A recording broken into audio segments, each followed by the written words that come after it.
Hi friends, എല്ലാവർക്കും മല്ലൂക്കസ് മാസ്റ്ററിൻ്റെ പുതിയൊരു വീഡിയോയിലേക്ക് സ്വാഗതം ഗൈസ്. അപ്പോൾ ഗൈസ്, നമ്മളിന്ന് വന്നിരിക്കുന്നത് നമുക്ക് നാളെ വ്യാഴാഴ്ച ആയിട്ട് നമ്മുടെ ഗെയിമിൽ എന്തൊക്കെയാണ് വരാൻ സാധ്യത നോക്കാനാട്ടോ. സോ നമുക്ക് നാളെ വ്യാഴാഴ്ച ആയിട്ട് മെയിൻ്റെനൻസും കാര്യങ്ങളൊക്കെ ഉണ്ട്, പക്ഷേ അപ്ഡേറ്റ് ഒന്നുമില്ല കേട്ടോ. നമുക്ക് നാളെ ഡിവിഷനും കാര്യങ്ങളൊക്കെ എൻ്റെ ആവേണ്ടത്, പക്ഷേ അപ്ഡേറ്റ് നമുക്ക് എന്തായാലും 23-ാം തീയതി ആയിരിക്കും എന്നാണ് എൻ്റെ ഒരു ഇതിൽ. സോ 23-ാം തീയതിയാണ് നമ്മുടെ വേൾഡ് കപ്പിൻ്റെ ക്യാമ്പയിനും കാര്യങ്ങളൊക്കെ കഴിയുക. സോ വേൾഡ് കപ്പ് 20-ാം തീയതി കഴിയും, ഇപ്പോൾ 23-ാം തീയതിക്കാണ് ആ ക്യാമ്പയിനും കാര്യങ്ങളൊക്കെ. സോ നമുക്ക് വേൾഡ് കപ്പിൻ്റെ ക്യാമ്പയിനും കാര്യങ്ങളൊക്കെ ആയിട്ട് കുറേ അധികം റിവാർഡ്സും ഫ്രീ എപ്പിക്ക് ആയിക്കോട്ടെ, ഫ്രീ ഷോർട്ട് ടൈം കാർഡ്സ് ആയിക്കോട്ടെ, എല്ലാവരും കൊണ്ടുവന്നായിരുന്നു. സോ കുഴപ്പമുണ്ടായിരുന്നില്ല, ഫ്രീ കാർഡ്സിൻ്റെ കാര്യത്തിലൊക്കെ അടിപൊളിയായിരുന്നു. പക്ഷേ നമുക്ക് എപ്പോഴേലും നല്ലൊരു ഇവൻറ്റ് കൊണ്ടുവരുന്നില്ല, അതിലാണ് നമ്മൾ എപ്പോഴേലും സാറ്റിസ്ഫൈഡ് അല്ലാത്ത. ഇപ്രാവശ്യം അവർ അങ്ങനെ തന്നെയായിരുന്നു, ഇവൻറ്റും കാര്യങ്ങളും നല്ലതൊന്നും കൊണ്ടുവന്നില്ല. വെറുതെ ടൈം പാസിന് പോലും കളിച്ചിരിക്കാൻ പറ്റുന്ന രീതിയല്ല ഇവൻറ്റ് കൊണ്ടുവന്നത്. അമ്മാതിരി വെറുപ്പിക്കുന്ന ഇവൻ്റ് ആയിരുന്നു. എന്തായാലും ഇനി അത് ഒരാഴ്ച കൂടി സഹിക്കണം. ഇപ്പോൾ വേൾഡ് കപ്പിൻ്റെ കാര്യം നോക്കുകയാണെങ്കിൽ ഇന്ന് നമുക്ക് അർജൻറ്റീന വേഴ്സസ് ഇംഗ്ലണ്ട് സെക്കൻഡ് സെമിയാണ്. ഫസ്റ്റ് സെമി ഫ്രാൻസിനെ സ്പെയിൻ ഉറക്കി. എന്ത് കളിയല്ല സ്പെയിൻ കളിച്ചത്, വേറെ ലെവലായിരുന്നു. അതൊക്കെ പോട്ടെ, നമുക്ക് എന്തായാലും ഇന്നത്തെ ഇനിയിപ്പോൾ നാളെ കാര്യങ്ങൾ വരുന്നതൊക്കെ നോക്കണ്ടേ. അപ്പോൾ നാളെ നോക്കുകയാണെങ്കിൽ നമുക്ക് ഈ വേൾഡ് കപ്പ് ഓവറോൾ നോക്കുകയാണെങ്കിൽ എല്ലാ കൊല്ലത്തെയും all stars, national all stars കണ്ട് കാർഡ് കൊണ്ടുവന്നായിരുന്നു. അതുപോലെ തന്നെ ആ കൊല്ലം കപ്പടിച്ച ടീമിൻ്റെ ഒരു പാക്കും കൊണ്ടുവന്നായിരുന്നു. അപ്പോൾ ഈ ആഴ്ച നമ്മൾ അത് തന്നെയാണ് പ്രതീക്ഷിക്കുന്നത്. കാരണം ഈ കഴിഞ്ഞ തിങ്കളാഴ്ച കൊണ്ടുവന്നത് 2010-ത്തെ ഓൾ സ്റ്റാർസ് ആയിരുന്നു. അപ്പോൾ ഈ വരുന്ന വ്യാഴാഴ്ച, അതായത് നാളെ നമുക്ക് വരാൻ സാധ്യത ഉള്ളത് 2010 കപ്പടിച്ച സ്പെയിൻ്റെ ഒരു പാക്കാണ്. സോ സ്പെയിൻ്റെ പാക്ക് നോക്കുമ്പോൾ അതിൽ വരാൻ ചാൻസ് കൂടുതലുള്ളത് നമുക്ക് റൂമേഴ്സ് 1-2 കിട്ടിയിട്ടുണ്ട് കേട്ടോ. സോ അതിൽ സ്പെയിൻ 2010 കാണിച്ചുകൊണ്ട് അതിൽ കാണിക്കുന്നത് കസിലസിൻ്റെ ഒരു ഗോൾ കീപ്പർ കാർഡ് വരാൻ ചാൻസ് ഉണ്ട്. അല്ല, ആൾ ഗോൾ കീപ്പറാണ്. അപ്പോൾ ആൾ GK സ്പിരിട്രോ പറഞ്ഞുള്ള ഒരു കാർഡ് വരാനായിട്ടോ ചാൻസ്, സ്കില്ലുള്ളത്. അതുപോലെ തന്നെ നമ്മുടെ ഇനിയസ്റ്റയുടെ ഒരു ബിഗ് ടൈം കാർഡ് വരാൻ ചാൻസ് ഉണ്ട്. സോ ഇനിയസ്റ്റ് വരാനത് phenomenal finishing plus magnetic feet. നമ്മുടെ ഫൈനലിൽ നെതർലാൻഡ്സിനെതിരെ ഗോൾ അടിച്ച ഇനിയസ്റ്റ് ആണല്ലോ. പിന്നെ വരാൻ ചാൻസ് നമ്മുടെ റാമോസ് ആണ്.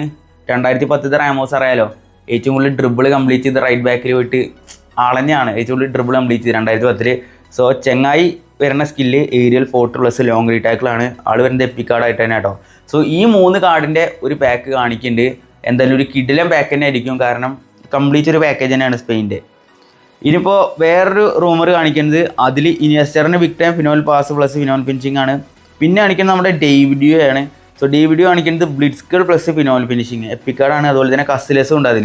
പിന്നെ നമ്മുടെ മെയിനായിട്ട് കൊണാമി ഈ വേൾഡ് കപ്പിന് ക്യാമ്പയിൻ തുടങ്ങാനായിട്ട് പിന്നെ റൂമറായിട്ട് വിട്ടായിരുന്നു. റൂമറല്ല, ഡാറ്റ ബാക്കിലൊക്കെ ആഡ് ചെയ്തിരുന്ന ഒരു സംഭവമാണ് ഡീഗോ കോസ്റ്റയുടെ. സോ ഡീഗോ കോസ്റ്റയുടെ ഒരു ബിഗ് ടൈം കാർഡ് വരാൻ ചാൻസ് ഉണ്ട് വെച്ചാൽ ചാൻസ് ഉണ്ട്. പക്ഷേ 2010 ആൾ നല്ലൊരു പെർഫോമൻസ് കാഴ്ച വെച്ചത്. ആൾ പെർഫോമൻസ് കാഴ്ച വെച്ചാൽ 2018 നമ്മുടെ പോർച്ചുഗലിലൊപ്പം ഉള്ളതാണ്.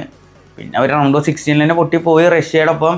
അപ്പോൾ എന്തായാലും ചാൻസ് ഉള്ളത് 2010 ഈ കാർഡ്സാണ്. വേറെ നമുക്ക് നോക്കേണ്ട ആവശ്യമില്ല ഈ ആഴ്ച. പിന്നെ കുറേ അധികം റൂമേഴ്സും കാര്യങ്ങളൊക്കെ കിടക്കുന്നുണ്ട്. അതിലത്തെ ഒരു റൂമറാണ് നമുക്ക് 2002 ഒരു പാക്ക് നാഷണൽ ഹീറോസ് കണ്ട് നമ്മുടെ റൊണാൾഡോ നസാരിയോ വരാൻ ചാൻസ് ഒട്ടുമില്ല, റൂമറാട്ടോ. പിന്നെ ഒലിവർഗാൻ, പിന്നെ നെസ്റ്റ. സോ ഈ 3 പേരുടെ ഒരു പാക്ക് കാണിക്കുന്നുണ്ട്. ഇതിൽ റൊണാൾഡോ നസാരിയോ കാണിക്കുന്നത് മാനേജ് പീച്ച് ബസ് ഫിനോൽ ഫിനിഷിംഗ് ആണ്. പിന്നെ ഒലിവർഗാൻ കാണിക്കുന്നത് GK directing defence plus GK spirit roar, 2 സ്കില്ലൊക്കെ ഇതിൽ ആഡ് ചെയ്യുന്നുണ്ട് കേട്ടോ. അതുപോലെ തന്നെ നമ്മുടെ നെക്സ്റ്റ് വരുന്നത് ഏരിയൽ ഫോർട്ട് പ്ലസ് ലോങ് റീടാക്കിളാണ്. സോ ഈ 3 കാർഡ്സിൻ്റെ ഒരു പാക്ക് കാണിക്കുന്നുണ്ട്. പിന്നെ നാഷണൽ സ്റ്റാർസ് 9086. സോ ഇതിൽ നമ്മുടെ മറഡോണ. സോ മറഡോണയുടെ magnetic feet plus phenomenal finishing plus phenomenal pass. So ഇതൊക്കെ എന്തായാലും ആരെങ്കിലുമൊക്കെ അടിച്ചിറക്കി തന്നെയാണ്. പിന്നെ റുമിയുടെ ഒരു കാർഡ് വരാൻ ചാൻസ് ഉണ്ട് പറയേണ്ടതിൽ ഫിനോൽ ഫിനിഷിംഗ് പ്ലസ് അറ്റാക്കിംഗ് സെർജ് പറഞ്ഞിട്ട്. പിന്നെ ഉള്ളത് പ്ലാറ്റിനയുടെ ആണ്, match ഫീച്ച് plus phenomenal finishing. So ഇത്രയും കാർഡ്സിൻ്റെ റൂമേഴ്സ് കുറേ കിടക്കുന്നുണ്ട്. അപ്പോൾ എന്തായാലും ഇതിൽ സ്പെയിൻ തന്നെ വരുള്ളൂ, സ്പെയിൻ വരാൻ തന്നെ സാധ്യത ഉള്ളത്. കാരണം അറിയാലോ, അന്നത്തെ കപ്പടിച്ച ടീമാണ് സ്പെയിൻ. ഈ വർഷം വരുമ്പോൾ സ്പെയിൻ കുറച്ച് ഡേഞ്ചർ കേട്ടോ. സ്പെയിൻ ഡേഞ്ചറല്ല, ഫൈനലിൽ കയറി. ഓക്കെ, EA സ്പോർട്സ് പ്രവചിച്ച പോലെ തന്നെ ഫൈനലിൽ എത്തിയിട്ടുണ്ട്. അവരിപ്പോൾ കഴിഞ്ഞ ഒരു 5-6 വർഷമായിട്ട് പ്രവചിക്കണ എല്ലാം, 5-6 വേൾഡ് കപ്പായിട്ട് പ്രവചിക്കണ എല്ലാം നടക്കുന്നുണ്ട്. സോ ഈ വട്ടം സ്പെയിൻ വേഴ്സസ് അർജൻറ്റീന ഫൈനൽ വരുന്നതാണ്. സ്പെയിൻ കപ്പടിക്കുന്നതാണ് പറഞ്ഞത്. സ്പെയിൻ വേഴ്സസ് അർജൻറ്റീന ഫൈനൽ വരുന്നവർ പറഞ്ഞില്ല, സ്പെയിൻ കപ്പടിക്കുന്നതാണ് പറഞ്ഞിരിക്കുന്നത്. എന്തായാലും സ്പെയിൻ ഇപ്പോൾ ഫൈനലിൽ കയറിയിട്ടുണ്ട്. നോക്കാം നമുക്ക് എന്താ ഉണ്ടാവുന്നത്. ഈ വട്ടവന്മാരെ പ്രവചനം നടക്കും നോക്കാം. എൻ്റെ പ്രഡിക്ഷനും സ്പെയിൻ ഫൈനലിൽ ഉണ്ടായിരുന്നു.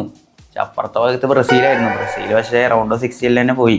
കുഴപ്പമില്ല, നമുക്ക് ഉദിച്ചിട്ടില്ല എന്ന് വിചാരിച്ചാൽ മതി. അപ്പോൾ എന്തായാലും ഇന്നലത്തെ കളി പിന്നെ പറയേണ്ട ആവശ്യമില്ല. എന്താ കളിക്കുന്നില്ലേ, സ്പെയിൻ കൊന്നടാ. വിഷമായി ഫ്രാൻസുകാർ നിൽക്കുന്നുണ്ട്. പന്ത് തൊടാൻ കിട്ടിയാലേ എന്തെങ്കിലുമൊക്കെ ചെയ്യാൻ പറ്റുള്ളൂ. അവിടെ ലോകേന്ദ്ര അറ്റാക്കർമാരായ നമ്മുടെ എംബാപ്പെ, ഒലീസ, ഡെമ്പല്ലെ, ഡേസർഡിയോ, ബാർക്കോള എല്ലാറ്റിനും വന്ന് നിൽക്കുന്നുണ്ട്. പക്ഷെ പന്ത് കിട്ടണ്ടേ, പന്തൊന്നും കാലിരിക്കുന്നില്ല. എന്താ സ്പെയിൻ്റെ മറ്റേ കുബാർസി 19 വയസ്സുള്ളതൊക്കെ എന്താ ഡിഫെൻഡിങ്. പിന്നെ ലെപ്പോട്ട പിന്നെ കുക്കറെ എടുത്ത് പറയുന്നേ വേണം. കുക്കറേനെ കുറേ ഒരു അണ്ടർറേറ്റർ മെയിനായിട്ട് ബാഴ്സക്കാരൻ എന്തായാലും പൊക്കില്ല, കാരണം റയലിലേക്ക് പോകുന്നതാണല്ലോ. അതുകൊണ്ട് ഭയങ്കരമായിട്ട് അണ്ടർറേറ്ററൊക്കെ ഉണ്ട്. നമ്മൾ റയൽ മാഡ്രിഡ് ആൾക്കാരെ പൊക്കി കൊടുക്കണം, വേണ്ടി ചെൽസിക്കാരൊക്കെ പൊക്കുന്നുണ്ട്. പക്ഷെ നിങ്ങൾ ചിന്തിക്കണം കേട്ടോ, എടാ കുക്കറെ ഓൾസോ ഫ്രം ലാമാസിയ, നിങ്ങളുടെ പ്രൊഡക്റ്റ് തന്നെ നിങ്ങൾ പേടിക്കണ്ട, പൊക്കിക്കോ. അപ്പോൾ കുക്കറയുടെ പെർഫോമൻസ് എടുത്ത് ഇന്നലെ എംബാപ്പ അടിച്ചു വിചാരിച്ചു, അവിടെ വന്നിട്ട് മൂപ്പര് ക്ലിയർ ചെയ്ത് പോയത്. വീട്ടിലെ ഒരു ഇതായി ഇൻ്റർസെപ്ഷൻ ആയത്. എന്തായാലും എംബുമോനെ ടീം ഇപ്പോൾ വീട്ടിൽ പോയിട്ട് എംബുമോനെ നമുക്ക് കുറ്റം പറയാൻ ഒരു അവകാശമില്ല. പിന്നെ ആസ് എ ട്രോള് നമുക്ക് ട്രോൾ ചെയ്യാം, അത്രേ ഉള്ളൂ. ചെങ്ങായി എന്ത് കളിയാടെ കളിക്കണമെന്നാലും ഇന്നലത്തെ ഒഴിച്ചെടുത്തതിന് ഈ വേൾഡ് കപ്പ് ആൾ ബെസ്റ്റ് തന്നെയായിരുന്നു, ഒന്നും പറയാനില്ല. ഇപ്പോഴും ഗോൾഡൻ ബൂട്ട് ആളുടെ ഇതിൽ തന്നെയാണ് കിടക്കുന്നത്. മെസ്സി മിക്കവാറും ഒന്ന് അടിച്ച് കൊണ്ടുപോകാൻ ചാൻസ് ഉണ്ട്. പിന്നെ ലൂസേഴ്സ് ഫൈനലും ഉണ്ടൊന്നും പറയാൻ പറ്റില്ല. അപ്പോൾ നമുക്ക് നോക്കാം എന്തായാലും. അപ്പോൾ മെസ്സിനെ കുറിച്ചിട്ട് ഇപ്പോൾ ഇത്രയൊക്കെ തന്നെ പറയുള്ളൂ. പിന്നെ നമുക്ക് അപ്ഡേറ്റും കാര്യങ്ങളൊക്കെയാണ്. അപ്ഡേറ്റൊക്കെ നമുക്ക് എന്തായാലും സെപ്റ്റംബറിലൊക്കെ നോക്കിയാൽ മതി. അതിൽ അപ്ഡേറ്റ് വരുമ്പോൾ ഇൻ്റർഫേസിൽ ചേഞ്ച് വരും, കാര്യങ്ങളൊക്കെ പറയുന്നത് കേട്ടു അവിടെ ഇവിടെ ഒക്കെ ആയിട്ട്. ഞാൻ പക്ഷേ കൂടുതലായിട്ട് നോക്കിയപ്പോൾ അധികമൊന്നും ഇല്ല. സെപ്റ്റംബറിൽ വരും, അങ്ങോട്ട് ഇത് കാണിക്കുന്നുണ്ട്. പിന്നെ ഇനി ഈ ഗെയിമിൽ അപ്ഡേറ്റ് ഈ അടുത്ത് പാച്ച് അപ്ഡേറ്റ് പോലെ വരാൻ ചാൻസ് ഉള്ള 23-ാം തീയതിയാണ്. 23-ാം തീയതി അപ്ഡേറ്റ് വരുമ്പോൾ നമുക്ക് ഈ സംഭവമൊക്കെ റിമൂവ് ആക്കി കളയും, ക്യാമ്പയിനും കാര്യങ്ങളൊക്കെ. എന്നിട്ട് പുതിയ ക്യാമ്പയിൻ, അതായത് ഇനി എന്തായാലും ലീഗിൻ്റെ സ്റ്റാർട്ടിംഗ് ഒക്കെ ആണല്ലോ, പ്രീമിയർ ലീഗ്, ലാ ലീഗ. അപ്പോൾ അതിൻ്റെയൊക്കെ സ്റ്റാർട്ടിങ്ങിൻ്റെ ഭാഗമായിട്ട് ഓഗസ്റ്റ് പകുതിയോടൊക്കെ ആയിട്ട് തുടങ്ങുന്നതാണ് പ്രതീക്ഷ. അപ്പോൾ അതിൻ്റെ കുറച്ച് ഇതൊക്കെ ട്രാൻസ്ഫർ മാർക്കറ്റിൻ്റെ ഇതൊക്കെ ആയിട്ട് ഇപ്പോൾ നമ്മുടെ ടിൽമാനൊക്കെ നമ്മുടെ മാഞ്ചസ്റ്റർ യുണൈറ്റഡിൽ പോയി. അതുപോലെ തന്നെ റയലിലേക്ക് 2-3 സൈനിങ് കാര്യങ്ങളൊക്കെ വന്നു, ബാഴ്സയിലേക്ക് സൈനിങ് വന്നു, ഗോർഡൻ, അഡ്യാമി. അപ്പോൾ അതിൻ്റെയൊക്കെ ട്രാൻസ്ഫർ മാർക്കറ്റിൻ്റെ ഇതായിട്ട് വരും, സമ്മർ ട്രാൻസ്ഫർ പറഞ്ഞിട്ട്. അപ്പോൾ അതിൻ്റെ പാക്കൊക്കെ വരാൻ ചാൻസ് ഉണ്ട്. അല്ലാതെ ഇപ്പോൾ വേറെ ഒന്നും കാണുന്നില്ല. ഓക്കെ, ഇനിയിപ്പോൾ അപ്ഡേറ്റ് വരുന്നവർ അവരിങ്ങനെ ഓടിച്ചു പോകും, ഏതെങ്കിലുമൊക്കെ തട്ടിക്കൂട്ട് പാക്കും കാര്യങ്ങളൊക്കെ കൊണ്ടുവന്നിട്ട്, അത്ര തന്നെ ഉള്ളൂ. വേറെ ഒന്നും പ്രത്യേകിച്ച് നോക്കാനൊന്നുമില്ല. അപ്പോൾ എന്തായാലും ഇന്നിനി ഞാൻ പറഞ്ഞ പോലെ തന്നെ നാളെ സ്പെയിൻ്റെ ഒരു പാക്ക് വരും. അതുതന്നെയാണ് വരാൻ ചാൻസ് ഉള്ളത്, വേറെ ഒന്നും നമ്മൾ പ്രതീക്ഷിക്കുന്നില്ല. നോക്കാം എന്ത് വരും എന്ന്.